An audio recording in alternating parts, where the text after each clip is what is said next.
So this is a operation panel overview of MAXIFY GX 7040.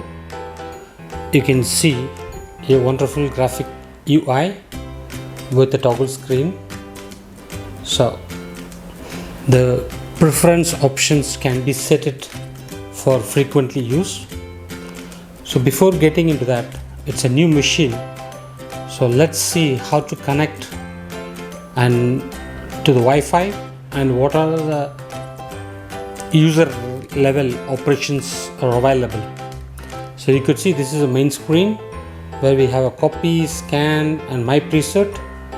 Copy, as we all know, it's for copy, and scan to send the scans to your folder and email. We're gonna have a look on after a few minutes.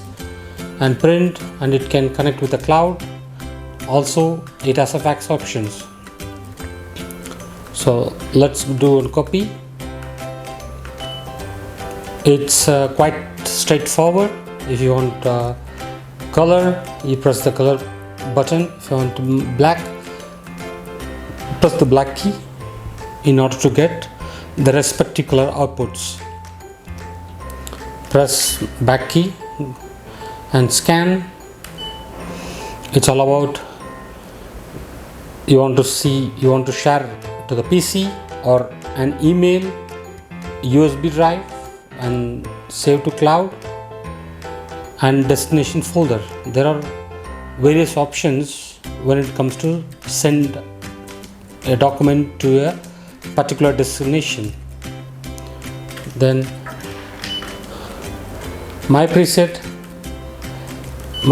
will help to set your favorite settings. At this point of time, we do not have anything. It's a new machine. We will set it up shortly. When you toggle the next screen, then we have a print.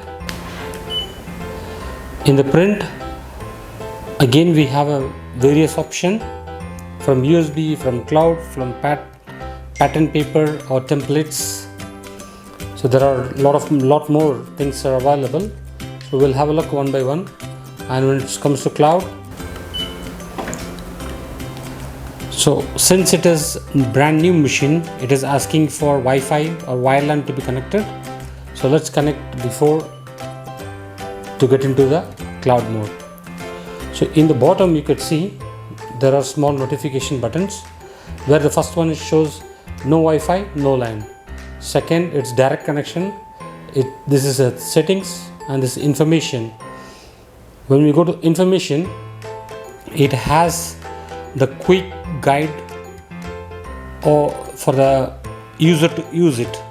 Okay, so even in the quick guide, when you click the ink information, it shows about what ink informations and what is the model number. So it is order.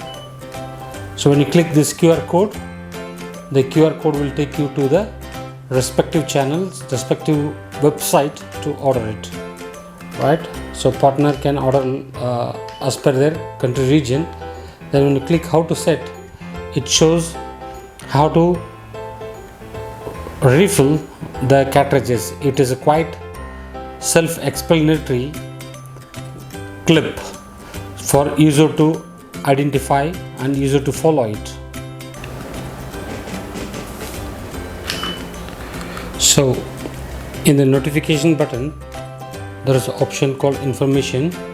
So it says a quick guide. In the quick guide, it gives a handy guide about the basic operations of the printer. So loading paper, refilling ink tanks, using from smartphone, troubleshooting, and displaying the manual. So all it's available for the user to use it. So for example, refilling inks, there is a quite interesting video about how to refill.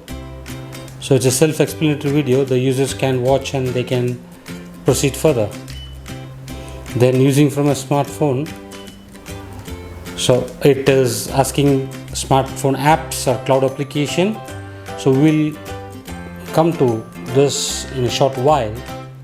Troubleshooting, the basic troubleshooting, what users can handle by themselves, it is here. Connecting Wi-Fi, paper jam. So these are some frequent issues has been faced by the users. So it has a summary and it has an overview how to remove the paper jam if the paper is jammed. So inside the cover or rear cover, so turn the printer and just open the duplex unit and remove the paper. So it's quite interesting and knowledgeable video. It will help the users to troubleshoot by themselves. Okay. So let's go back and ink information.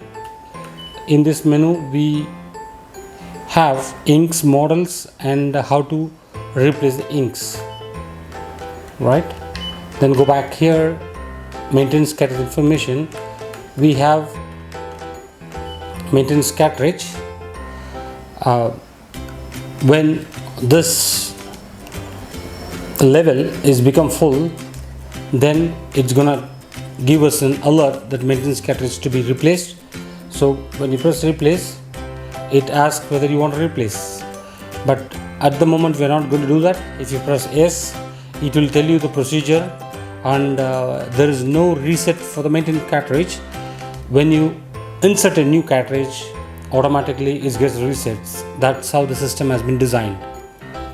So we are not going to do that. System information.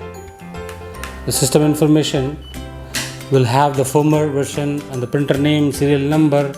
So this would be good when you want to escalate or you want to use this machine with any of the cloud solutions.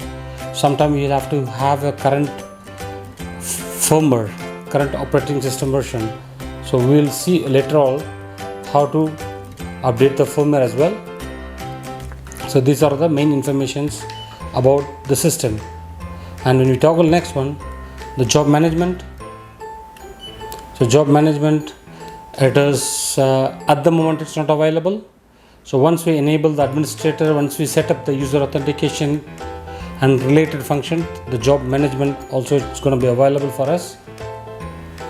And usage status, as you know, it's like the usage tracker, how much you use, how much the device has been used so far, and about it can be classified in the function as well.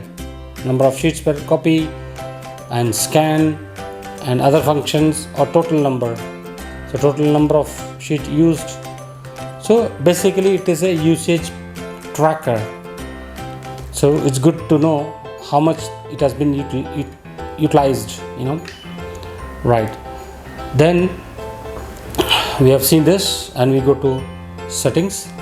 In the device setting, in the settings menu, it is really important for an administrator to know these settings, because this is a place where you will be required to change some of the important settings like network settings, like enabling Wi-Fi, like adding an IP address, and allowing the remote user interface. There are a lot more options to be configured in this particular menu. So the admin should aware of these settings. So we'll come to know shortly on this. Let's move on the pairing. So this is easy wireless connect, which means it's gonna connect your direct Wi-Fi. So it is always advisable to go with this option. So that what happens in this particular setting, in this direct connection settings, you are going to directly connect with one device, your printer with your smartphone, your printer with your laptop. So if another user wants to print, he would be really challenged. Then the first user has to disconnect in order for the second user to connect.